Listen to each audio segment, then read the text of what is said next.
Jodie, let me begin by saying we just all owe you a huge thank you. It was your idea to interview our sisters. I'm going to cry. This is a gift to the congregation, but to our families, to our friends.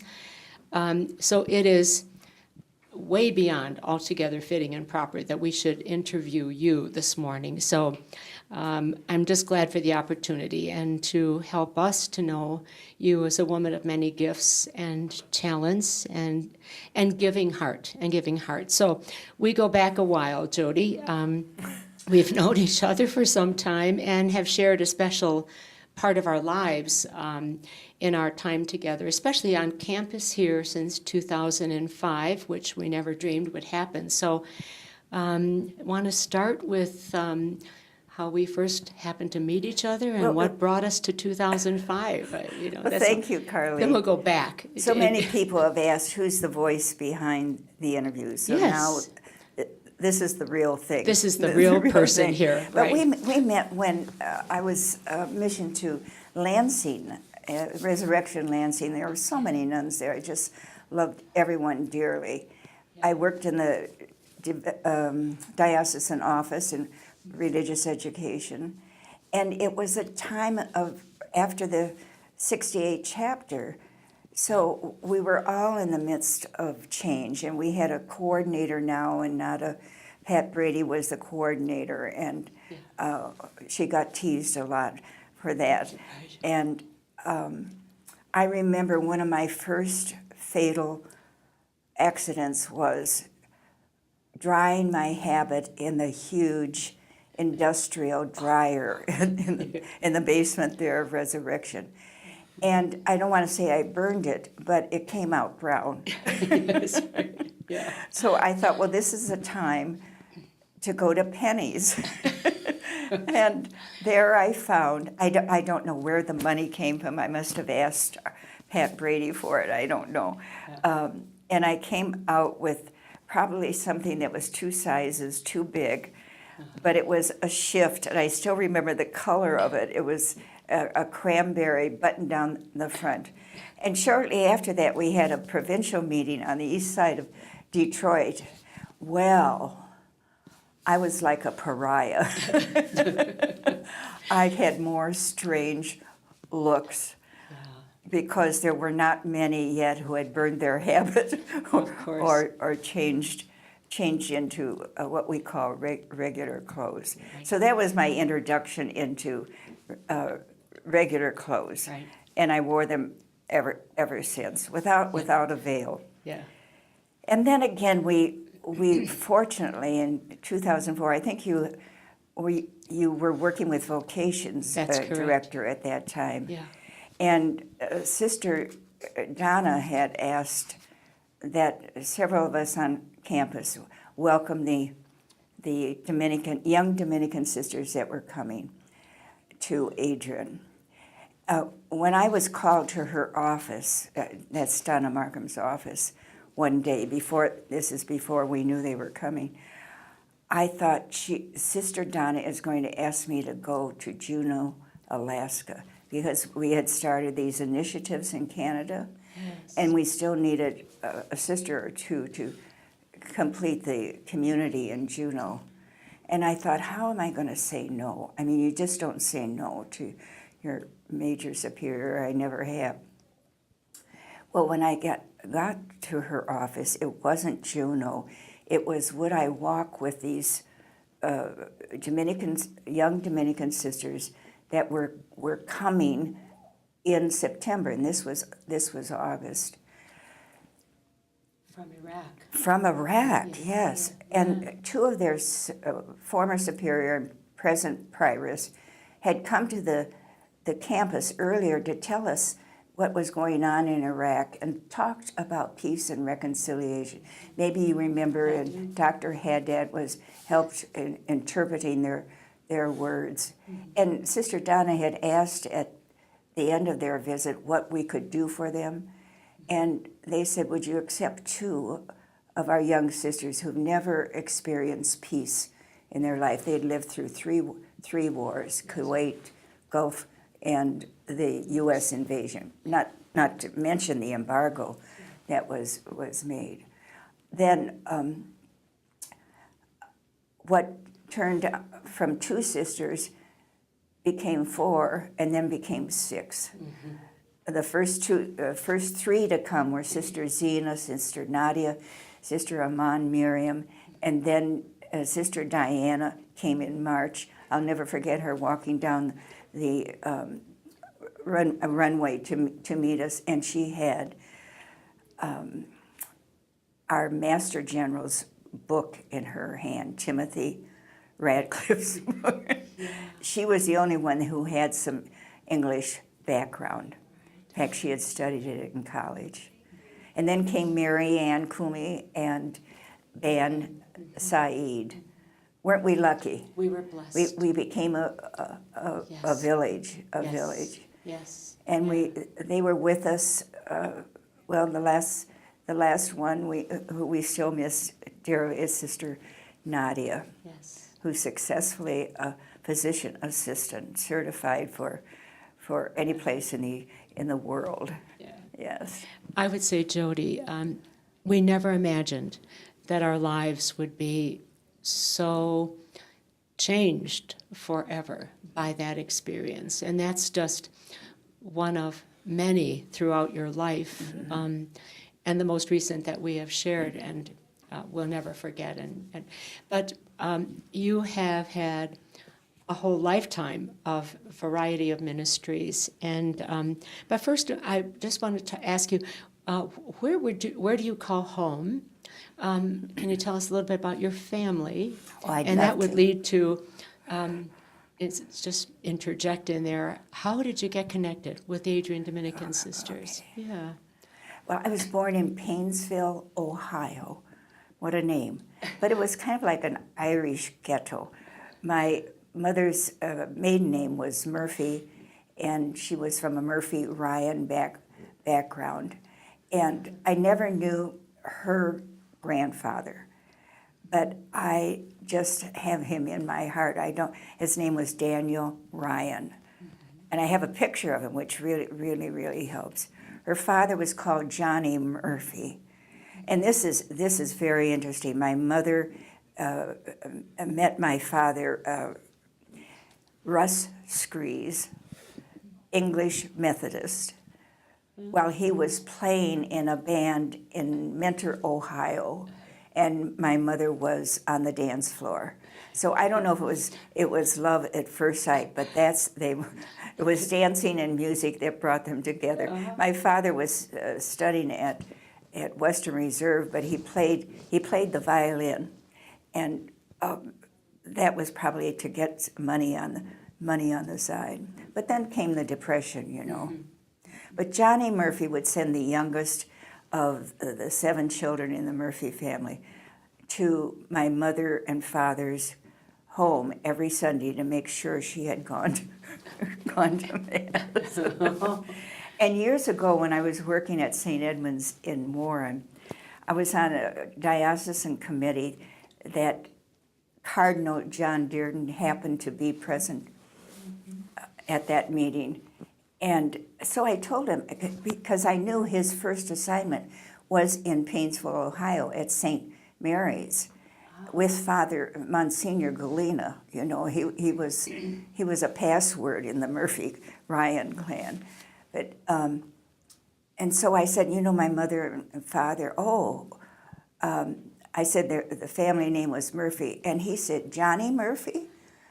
I mean, that was my grandfather. Wow. Yes, and my mother's mother had died when she was 12. I think it was 12 years old. So she ended up raising her brothers, and she had one sister. Yes, but we moved before I came to Adrian. Our family had moved about 11 times. We moved from Ohio, Painesville to Cleveland to Indianapolis, and different homes in these places, and finally in South Bend, Indiana. So that I entered the convent from South And did you have siblings?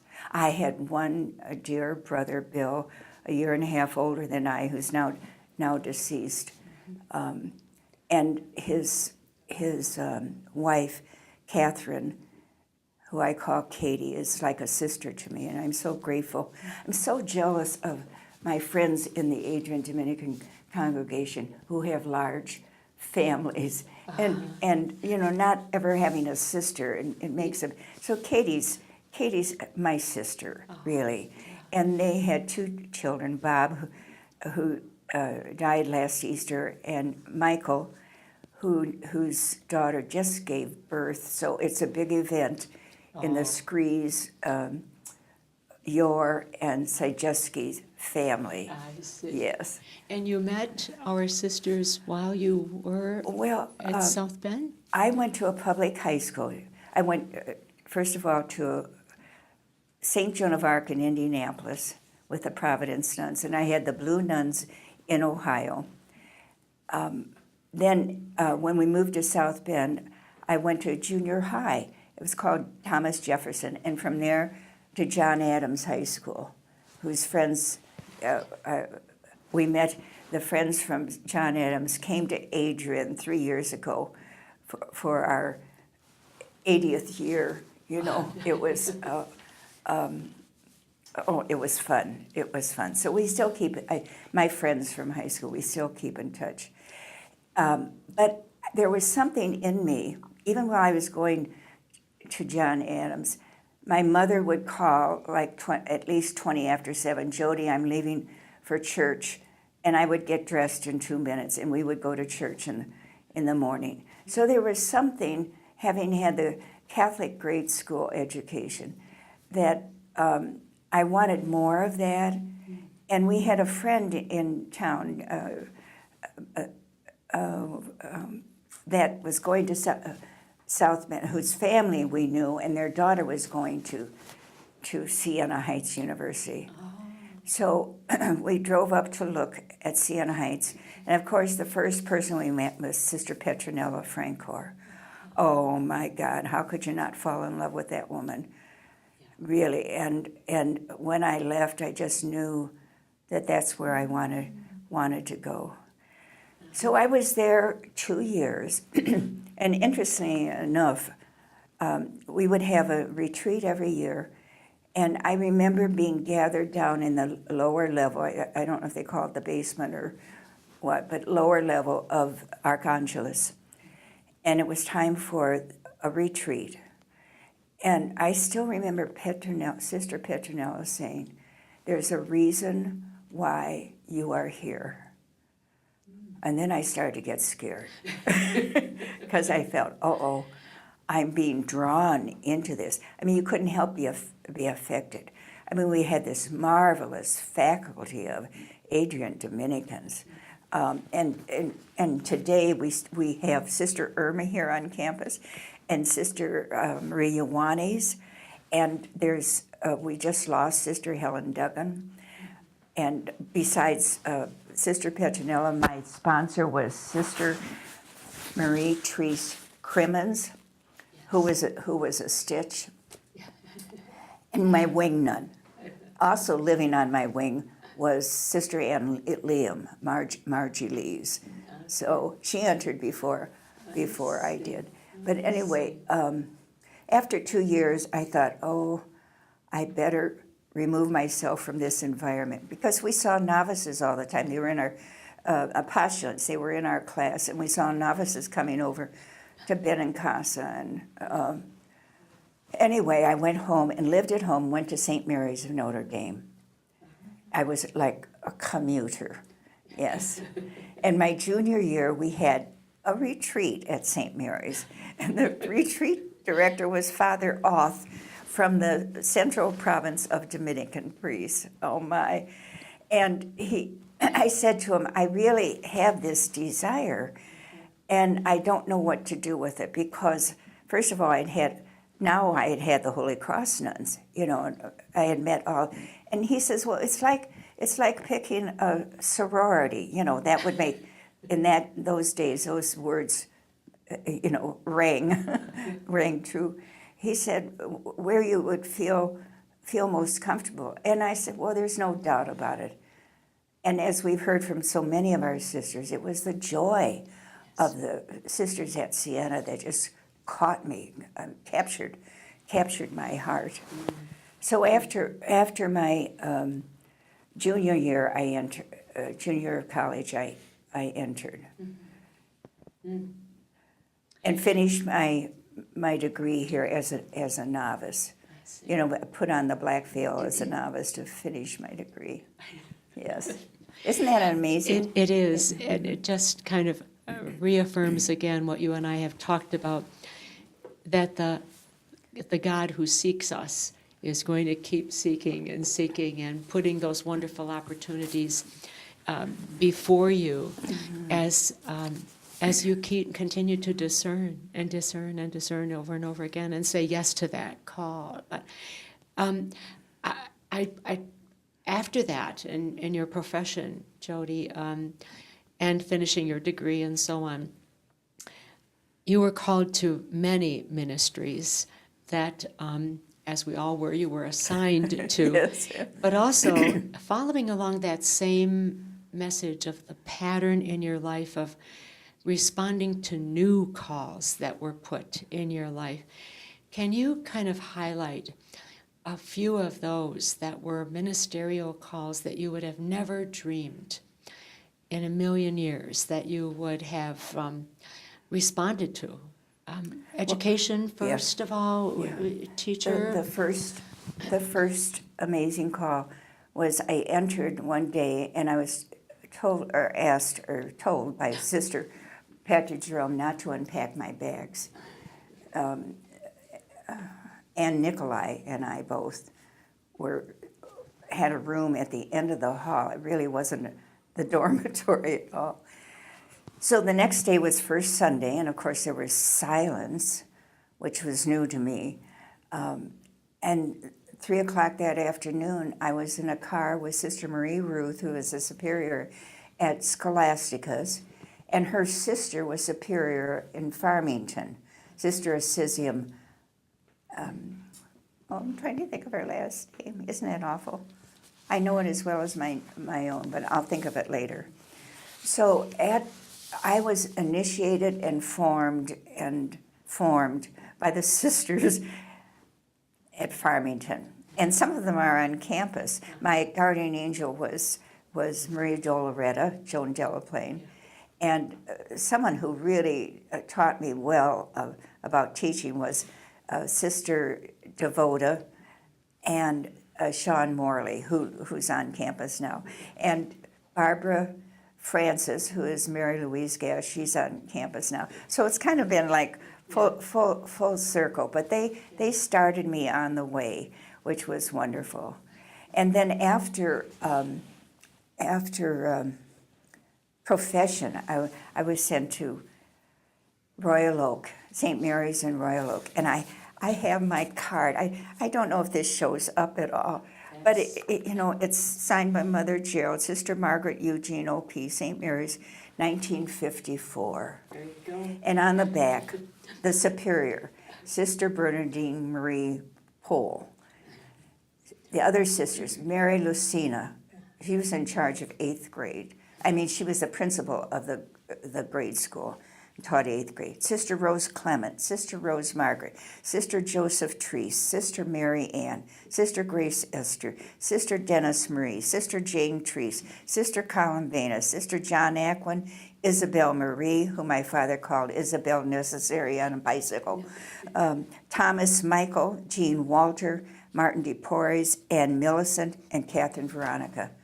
Now, how could you not be affected by all of these women? I still remember Isabel Marie teaching me how to teach fractions. Because I had the 5th grade and then the 6th grade and then the 7th and 8th, the combinations. Right. I'm still in touch with one of the students who really must have gotten a great education, because she is beating me now online with the Words with Friends. It's a Scrabble game that you can play, and she lives in California. So I always tease her that she's she's someone that I can really be proud of as a teacher. Yes. Absolutely.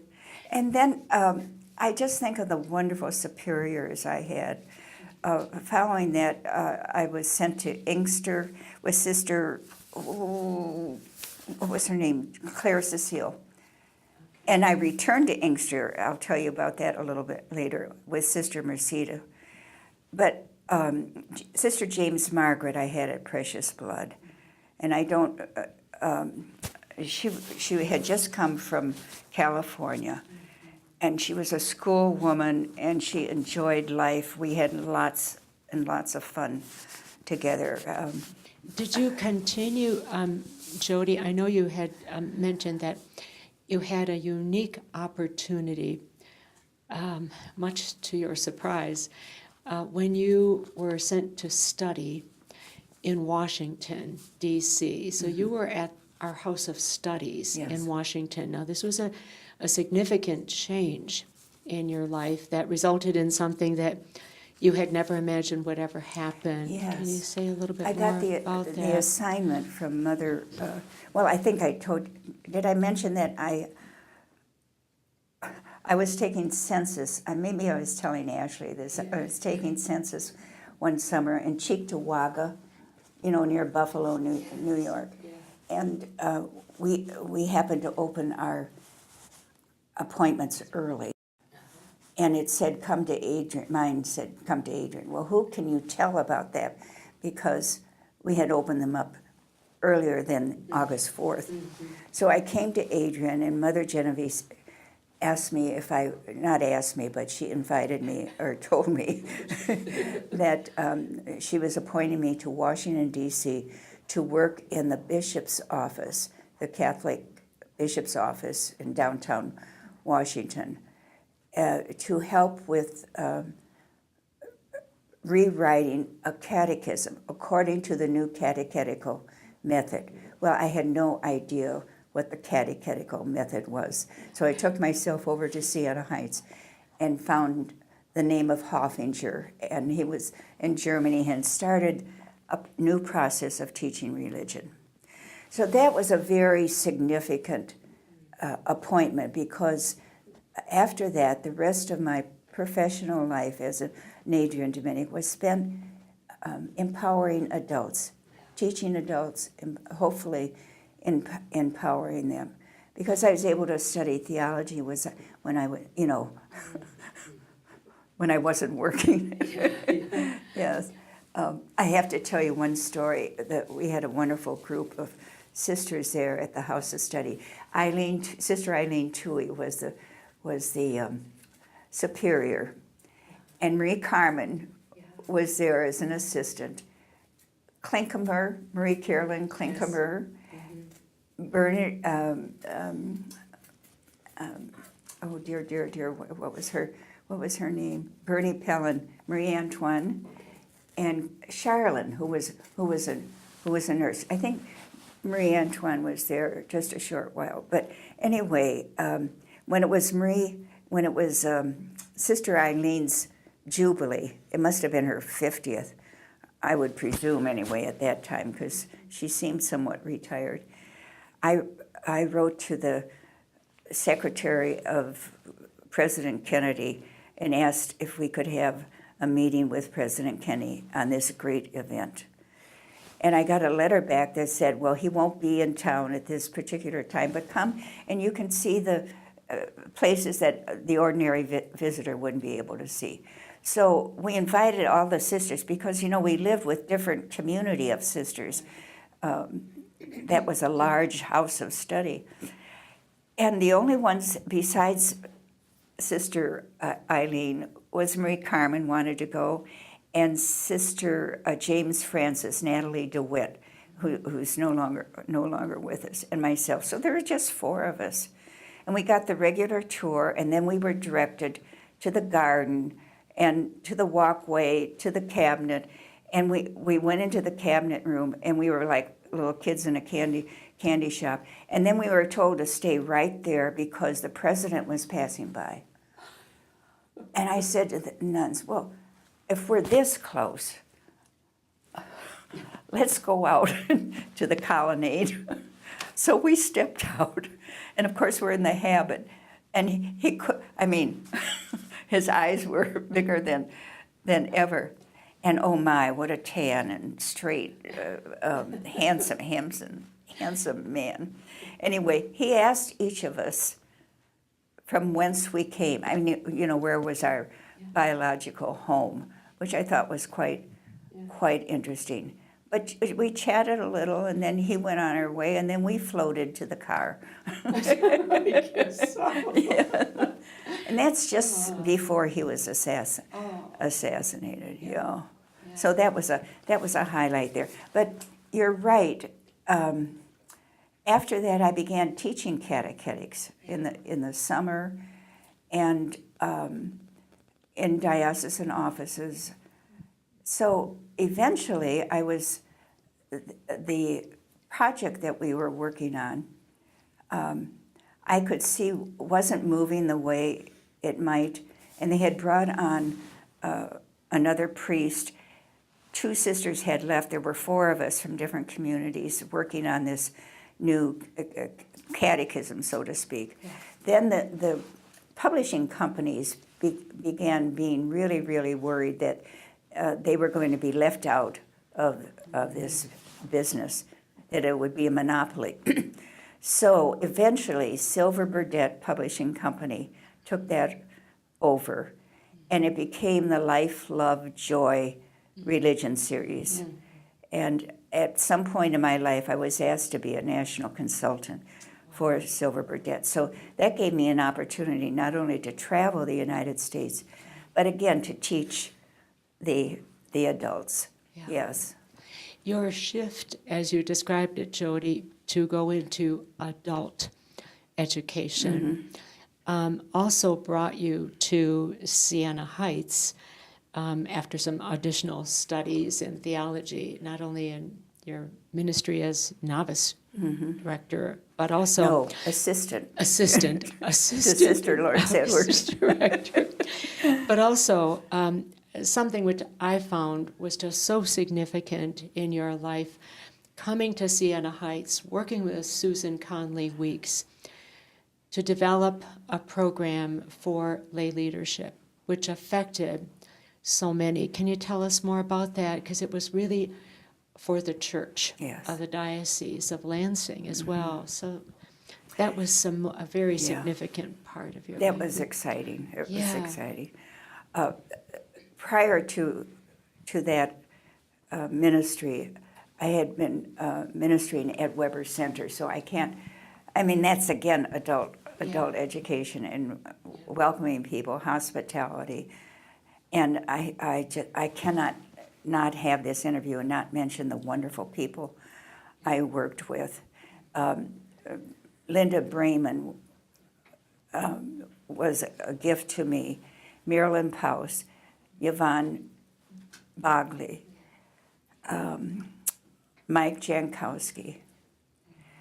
Father Mo Prue was there when I first went, but then Father Bob Schramm came, thanks to Maureen Fay for suggesting him.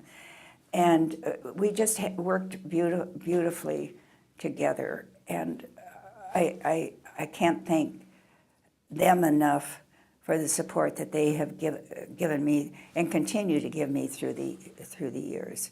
I have lots of stories to tell, but I want to move on. So after 7 years, I was, in fact, it was Bernie Pellin who suggested that I talk to Susan Conley Weeks, because the Siena had been asked by Bishop Pavish to provide this program, which hadn't been developed yet. And I said, I didn't think so. I didn't think I wanted to do that, because I just didn't know I didn't think my theology matched what they might be asking for. But I did interview with Susan, and the rest is history. I mean, we're on the same page about the joy of the church and the empowerment of the lay people. And so we develop a program of theological studies And we took credited courses, and Susan was really sharp about getting good professors to teach adults in Flint, in Lansing, Ann Arbor, and Jackson. So, and we developed, well, she was the brains behind all of this, and it was very creative. And I can't believe that it is still going under the direction. Well, Marilyn's no longer there, but it was a joy beyond, yes. Well, what occurs to me, Jodie, in all of this is your yes over and over again. You just said it. No, I don't think I can do that. And yet your openness to God's call, not only in that part of your ministry work, but your willingness to also be open to study. And I don't know if you are aware of it, but what you've said over and over again in your, we need an hour more to do all of this, cutting this short, but your constancy and fidelity. And also, I don't know if you're aware of, you kept saying, this sister was so wonderful. I had so much fun. It was so great. Well, it's because you saw that in other people. You have loved us, and we have loved you. Well, I would like to talk about to mention the first vacation we could take as Adrian Dominicans with sisters, aside from our home visits. And there were 8 of us that went on a houseboat on Cumberland Lake in Tennessee. And we laughed and we ate, and we laughed and we ate.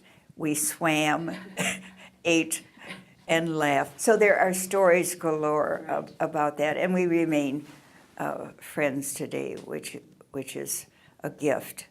Yes, that's and of course my dear friend Rosemary Ferguson, who I first got to know in the working with her, and then we didn't see one another for a long time. Actually, it was till the time of transformations, and she was asked to speak during that time, and she came to Weber for a practice with Esther Kennedy, and I said, I really would like to talk with you. I mean, because there had been a gap. So from that time on, we have had a deep friendship, which I'm very grateful for. Well, thank you for your friendship, Jodie, yes. and for the goodness Yes. that you are in our lives, Yes. and so many of us. I wish to add that I feel so blessed with the friends that I have and the sisters that I live among here at Regina and Maria. I'm very grateful to the congregation for all the opportunities to study, for all the opportunities to see the world. My mother used to say, join the Dominicans and see the world. So meeting the sisters in Dominican Republic, in Puerto Rico, in Alaska, not to mention the hopefully someday the Iraqi sisters. But even meeting some sisters when Chris McLaughlin and I traveled twice to Norway, which was a highlight in my life. And I'm ever grateful to my brother and sister-in-law for inviting me to go with them to Jerusalem. And we had a wonderful guide that took us places that we never expected. It wasn't a large group, but it made the scriptures come alive. Thank you. Thank you, Jodie.